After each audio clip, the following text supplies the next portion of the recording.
A Esperança do Antigo Testamento, capítulo 4. Sêneca, o filósofo estoico romano que viveu do ano 4 a.C. até 65 d.C., escreveu um famoso ensaio intitulado Sobre a brevidade da vida, no ano 49 d.C. Respondendo à reclamação popular de que a vida é muito curta, Sêneca argumentou que a vida que recebemos não é curta. Nós é que a fazemos assim. Não temos falta dela, mas a desperdiçamos.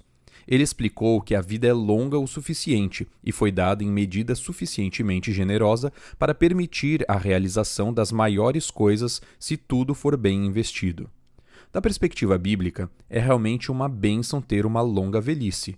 Jó 42, verso 17, Gênesis 25, verso 8, 1 Crônicas 29, verso 28. Mas o ponto importante não é tanto sobre a duração de nossa vida, mas sim se vivemos de maneira sábia. Eclesiastes 12, verso 1.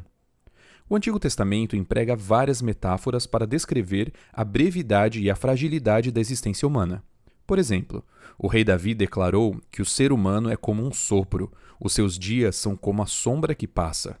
E o ser humano passa como uma sombra que logo vai embora e deixa de existir. Quanto ao ser humano, os seus dias são como a relva. Como a flor do campo, assim ele floresce, mas soprando nela o vento, desaparece e não conhecerá daí em diante o seu lugar. Salmo 103, versos 15 e 16. Da mesma forma, o profeta Isaías acrescentou: Toda a humanidade é erva, e toda a sua glória é como a flor do campo. A erva seca e as flores caem, soprando nelas o hálito do Senhor. Na verdade, o povo é erva. Isaías 40, versos 6 e 7. Tais metáforas são apelos eloquentes para desenvolvermos uma vida significativa que nos dê segurança no presente e esperança para o futuro. Moisés orou: Ensina-nos a contar os nossos dias, para que o nosso coração alcance sabedoria. Salmo 90, verso 12. Em outras palavras, ensina-nos a viver bem e sabiamente. Mas será que o povo de Deus nos tempos do Antigo Testamento esperava que tal vida significativa durasse além do túmulo? Se sim, como eles pressupunham a transição da vida presente para a vida eterna? Esse capítulo reflete sobre os ensinamentos do Antigo Testamento sobre o desejo da vida eterna, a expectativa de um mundo renovado e a ressurreição dos mortos. O desejo da vida eterna. Os seres humanos têm um desejo natural de prolongar sua vida mortal e perpetuar suas memórias. O rei Salomão escreveu que Deus pôs no coração do homem o anseio pela eternidade. Várias interpretações têm sido propostas para esta expressão. Uma das mais perspicazes é a afirmação de Franz Delitzsch, de que o impulso do homem mostra que suas necessidades mais íntimas não podem ser satisfeitas pelo que é temporal. Ele é um ser limitado pelo tempo, mas quanto à sua natureza mais íntima, ele está relacionado com a eternidade. O que é transitório não lhe dá apoio, o carrega como uma corrente impetuosa e o constrange a salvar a si mesmo agarrando-se à eternidade. Sob condições severas e estressantes, o desejo antinatural de acabar com a própria vida pode anular o anseio natural pela vida eterna, mas essa é uma exceção. Desde os tempos mais antigos, as pessoas tentaram preservar suas memórias de várias maneiras. Hipócrates, do ano 460 a 370 a.C., o pai da medicina, declarou: A vida é curta, a arte é longa. Com isso, ele quis dizer que a prática da medicina é uma arte de aprendizado de longo prazo, mas ao longo do tempo, essa expressão assumiu o significado mais amplo de que muitas obras de arte duram muito mais do que vidas humanas. De fato, estátuas e pinturas, e mais recentemente fotografias e gravações de vídeo, perseveram as imagens das pessoas. Os antigos egípcios usavam o processo de mumificação para perpetuar a vida após a morte da melhor maneira possível. Outras culturas antigas expressaram seus anseios por uma vida sem fim através da teoria de um espírito imortal natural que poderia passar por reencarnações e transmigrações. No Antigo Testamento, Deus se apresentou a Moisés afirmando: Eu sou o Deus de seu pai, o Deus de Abraão, o Deus de Isaque e o Deus de Jacó. Moisés escondeu o rosto porque teve medo de olhar para Deus. O fato de Deus se lembrar de seus filhos que morreram, incluindo aqueles patriarcas, não deu nenhuma desculpa para a veneração aos mortos. De fato, o Antigo Testamento enfatiza uma intolerância especial contra todas as formas de culto aos mortos. Ele também condena a necromancia em todas as suas formas e descreve aqueles que têm qualquer contato com um cadáver humano ou uma carcaça de animal impuro como cerimonialmente impuros. Deus é o único que pode oferecer segurança no efêmero presente e confiança em um futuro sem fim. Expressões de segurança são encontradas nos Salmos como em nenhum outro livro da Bíblia. Os Salmos estão permeados de declarações de confiança em Deus, principalmente diante da transitoriedade da vida. Por exemplo, no Salmo 39, Davi orou: Senhor, dá-me a conhecer o meu fim e qual é a soma dos meus dias, para que eu reconheça a minha fragilidade. Então ele declarou com plena confiança: Tu és a minha esperança, cuja luz expulsa as sombras da mortalidade. No Salmo 49, embora os filhos de Corá reconhecessem que os tolos perecem como os animais, eles expressaram sua esperança na vida eterna, que traz um novo significado à existência. Mas Deus remirá a minha alma do poder da morte, pois ele me tomará para si. Da mesma forma, no Salmo 121, Davi ratificou: O meu socorro vem do Senhor que fez o céu e a terra. Ao que acrescentou: O Senhor guardará a sua saída e a sua entrada desde agora e para sempre. O Antigo Testamento também enfatiza o poder vivificante da palavra de Deus. A história da criação em Gênesis declara que Deus disse e assim aconteceu, o que significa que suas declarações fazem surgir vida, pois ele falou e tudo se fez, ele ordenou e tudo passou a existir. A vida não é apenas uma questão de ações passadas e futuras da palavra divina. É um processo contínuo e divinamente sustentado. O Salmo 119, um tributo à palavra de Deus, destaca a gratidão pessoal pela vivificante palavra de Deus. A minha alma está apegada ao pó. Vivifica-me segundo a tua palavra. A tua palavra me vivifica. Da mesma forma, o profeta Isaías chamou a atenção para a confiabilidade e durabilidade da palavra de Deus. Escutem a palavra do Senhor, pois a erva seca e as flores caem, mas a palavra do nosso Deus permanece para sempre. O próprio Deus destacou a eficácia de sua palavra. Assim será a palavra que sair da minha boca. Não voltará para mim vazia, mas fará o que me apraz e prosperará naquilo para que a designei. A mesma palavra vivificante que trouxe o mundo à existência também o recriará de acordo com o propósito imutável de Deus. Um mundo renovado. O livro de Isaías contrasta a condição pecaminosa e degradada deste mundo com a gloriosa restauração da terra após a destruição tanto do pecado quanto dos pecadores rebeldes. O profeta lamentou que a terra tivesse sido contaminada por causa de seus moradores e disse que ela iria tremer como um bêbado. Mesmo em Israel, o direito se retirou e a justiça se pôs de longe, mas essa imagem sombria acabaria sendo substituída por uma gloriosa nova criação. Deus prometeu: porque os céus desaparecerão como a fumaça e a terra envelhecerá como a roupa. Os seus moradores morrerão como mosquitos, mas a minha salvação durará para sempre e a minha justiça não será anulada. Apesar do tumulto, o profeta estava plenamente confiante na proteção de Deus. Tu, Senhor, conservarás em perfeita paz aquele cujo propósito é firme, porque ele confia em ti. A escatologia do Antigo Testamento previa uma recriação completa de todas as coisas, apesar das falhas humanas. Se Israel permanecesse fiel à aliança de Deus, o processo de restauração pós-exílio atingiria o seu clímax com a criação de novos céus e nova terra.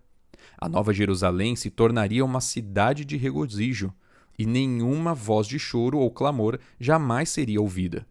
Todos os animais viveriam pacificamente sem fazer mal uns aos outros.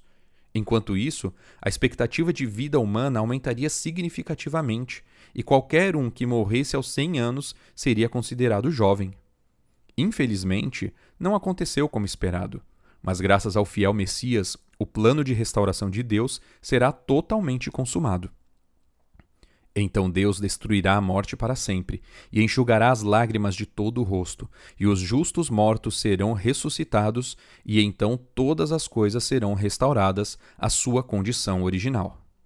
Nenhuma outra passagem do Antigo Testamento descreve a restauração espiritual de Israel de forma tão viva e dramática quanto Ezequiel 37.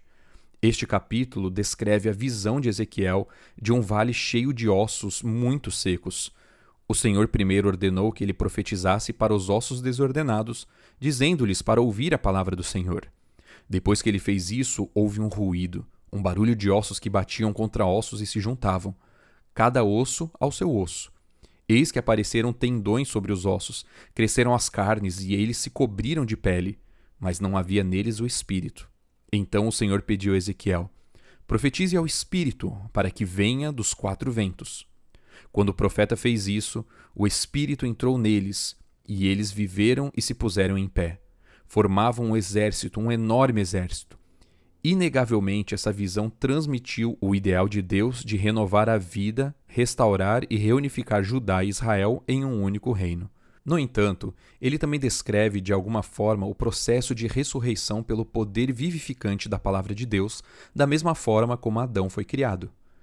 Alguns comentaristas evangélicos entendem a visão de Ezequiel 37 e outras profecias de restauração como sendo cumpridas com o moderno Estado de Israel, estabelecido em 1948. Mas essa noção desconsidera o fato de que Ezequiel 37 e outros oráculos sobre o retorno da terra prometida foram, pelo menos parcialmente, cumpridos com o retorno dos judeus do exílio babilônico. Como já foi dito, as profecias não cumpridas do Antigo Testamento encontrarão sua consumação no cenário escatológico descrito no livro de Apocalipse.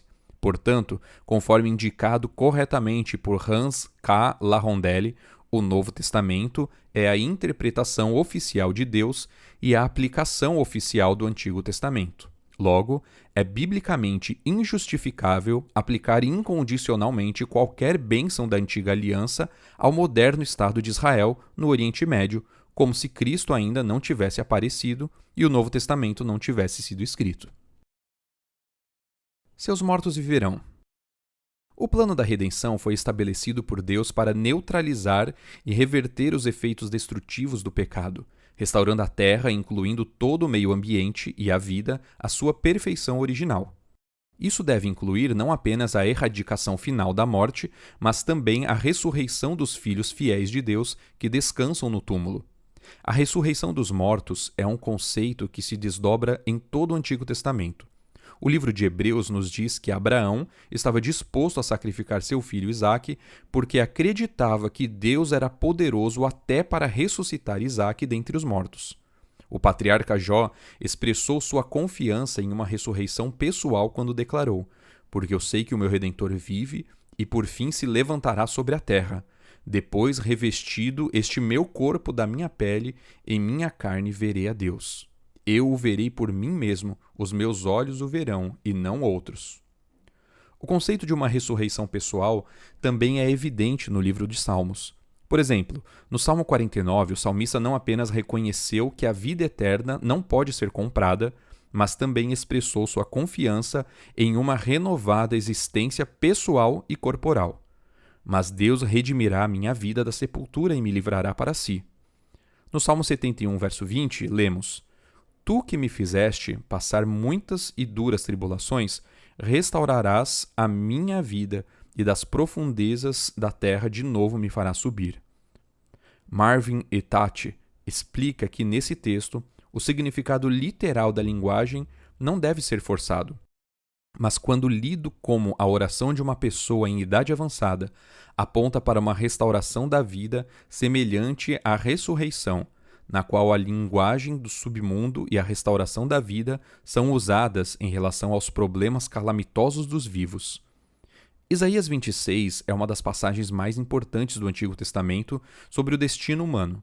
O texto afirma o seguinte sobre a destruição final dos ímpios: eles estão mortos, não voltarão a viver. São apenas sombras, não ressuscitarão. Porque tu os castigaste e destruíste, e apagaste completamente a lembrança deles. Sobre a ressurreição dos justos, o texto acrescenta: os teus mortos e também o meu cadáver viverão e ressuscitarão. Despertem e cantem de alegria vocês que habitam no pó, porque o teu orvalho, ó Deus, será como orvalho de vida, e a terra dará à luz os seus mortos. Então Deus disse: tragará a morte para sempre, e assim o Senhor Deus enxugará as lágrimas de todos os rostos, e tirará de toda a terra o vexame de seu povo, porque o Senhor falou. O livro de Daniel confirma o conceito bíblico da ressurreição como a única ocasião em que tanto os justos quanto os ímpios mortos poderão receber suas respectivas recompensas. Daniel 12, versos 2 e 3, declara que multidões que dormem no pó da terra acordarão, uns para a vida eterna, outros para a vergonha, para o desprezo eterno. Aqueles que são sábios reluzirão como o fulgor do céu, e aqueles que conduzem muitos à justiça serão como as estrelas para todo sempre. Malaquias 4, 1 a 3 contrasta em termos dramáticos a aniquilação final dos ímpios e a vida eterna dos justos que pisarão nas cinzas dos ímpios. O Antigo Testamento se refere claramente ao desejo humano pela vida eterna, à expectativa de um mundo renovado e à certeza da ressurreição dos mortos. Esses conceitos básicos se tornaram a esperança fundamental do Novo Testamento. Leitura do livro suplementar A Lição da Escola Sabatina, 4º trimestre 2022. Além da morte. Respostas bíblicas a perguntas milenares. De Alberto R. Tim.